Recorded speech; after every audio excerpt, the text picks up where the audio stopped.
Welcome back to the News Hour. Now, Britain remains in the grip of a fuel crisis as garages run out of petrol faster than they can be resupplied. It's dominated the headlines in the UK and globally. Several factors are at play, but critics say the root cause is a chronic shortage of European truck drivers. After Brexit, many return to their countries.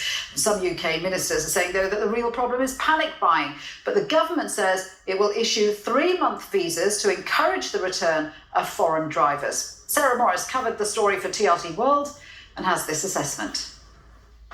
Well, it's been absolute chaos here in the UK this week as petrol stations up and down the country have run dry, including this one here in North London. Now, yes, panic buying has caused the problem, but underneath it there is a root issue, and that is a major shortage of truck drivers here in the UK. It's estimated we're down about 100,000 truck drivers, and of those, 20,000 are drivers from outside the UK who left during the pandemic and haven't come back because of stringent post-Brexit visa rules. But the government is coming under increasing pressure because it's not just fuel that's affected by the driver shortage, it's also the supply chains of things like food, drink, even building materials. And Boris Johnson has been quick to downplay claims that Brexit is behind the problem. And there are other factors at play, including a huge processing backlog for heavy vehicle driver licence applications. But the sheer fact that this week the government introduced temporary visas for foreign truck drivers, well, that's somewhat of an admission that Brexit is at least partly to blame for this chaos. Well, let's discuss this issue a little deeper now. Joining us is Nigel Nelson, political editor of the Sunday Mirror, and Professor John Ryan, Brexit advisor and economist at IFO Munich. Gentlemen, good to have you with us. Nigel, let me start with you. Many companies reporting a shortage of drivers. Is Brexit the main culprit? Well, as a Remainer who wishes the UK was still in the EU, I'd love to be able to blame Brexit, but I don't think it's quite that simple. What we do know is that as of March this year, there were 16,000 fewer European HGV drivers living and working in Britain. But the pandemic has masked an awful lot of the effects of possible effects of Brexit. So what we don't know is how many of those drivers went home because of Brexit, or they may have disappeared because of the pandemic, because of the restrictions. They wanted to go home and be with their families, and they've not come back. So I think it's. But Nigel, isn't one of the problems that they can't come back because there are now restrictive travel measures in place? Yes, because of COVID, but also because of Brexit and being able to work in this country. Yes, I mean, this may be one of the reasons that the paperwork is much more difficult. However, we probably won't see the real Brexit effect until next year, when all the checks that were going to happen to goods coming into the country, they were postponed and then they'll be reintroduced. So then we will actually see if there's a Brexit effect. But it's not just lorry drivers. We were short during the summer of East European fruit pickers. We can't get enough turkey pluckers at the moment from Europe for Christmas. So these people, it may not just be Brexit which is causing this, but these, like some of the HGV drivers, may prefer to be home with their families while COVID is raging. John, what's your view? Nigel has mentioned that, of course, it's not just European truck drivers. There are problems now with people saying that it's going to be difficult to get hold of, for example, turkeys for Christmas or Christmas trees for Christmas. There seems to be a shortage in many areas, and critics of Brexit are saying it's because we've left the EU. What's your view? Well, I think that this whole issue now is...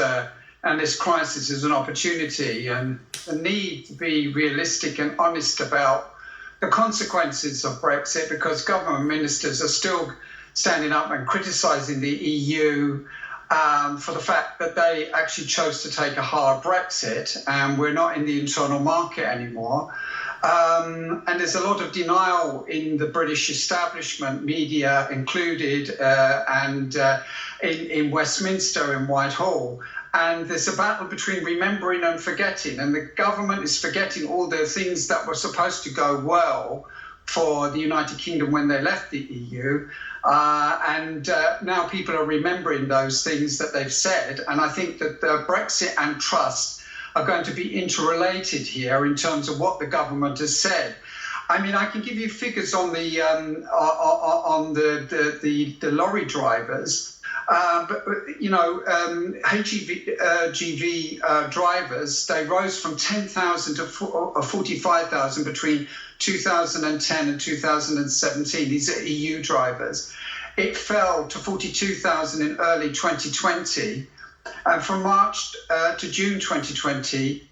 The number of EU HGV drivers declined by 25,000, only recovering... So John, is this something the British government should have foreseen? Because Prime Minister Boris Johnson apparently has been warned for months about those falling numbers of HGV drivers. Well, yes, but I mean, the government got power but doesn't know how to govern. And we've seen that with Brexit, and we've seen that with the COVID crisis. We've got one of the worst death rates in the world and in Europe because we didn't lock down in time. We didn't take medical advice from his advisors. So this is just a long line of missteps by a prime minister who is unable to govern and keeps making mistake after mistake after mistake. Okay, well, let's talk about what the government is doing. Nigel, the government is currently issuing temporary visas, trying to get more workers back into the country to take care of certainly the shortage of truck drivers. Is the government doing enough? No, is the short answer, and I agree with John that we have a Prime Minister who doesn't really know how to govern. No, what they're doing is they're issuing 5,000 visas up until Christmas. So the first thing to say there is how many people want to come here and then be turfed out of the country on Christmas Eve. Also, 5,000 doesn't cover the problem that we're facing, that we are lacking 100,000 drivers. That's the reason for the fuel crisis. That's the reason for empty shelves in the supermarkets. And 5,000 visas is just not going to cut it. Now, in desperation, we're trying to attract people who've left the industry but hold HGV licenses back into it. But again, they've no idea who these people are, so they've sent 1 million letters out, quite at random. Some of them might be 90 years old, and already people like ambulance drivers are getting them. I mean, the whole thing really is chaos. And what should have happened is they should have planned for this months ago, because we could all see it coming. John, can I ask what your response is to how the government is dealing with this? And I'm sure I can anticipate what you're going to say. Are we going to have shortages like this in fuel and food and other supplies? Is this going to be a trend for the next few months?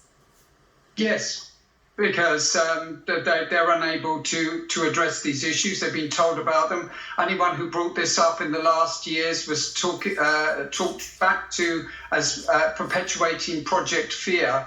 This is all well-trodden territory for 5, 6, 7 years. We knew that this was going to happen.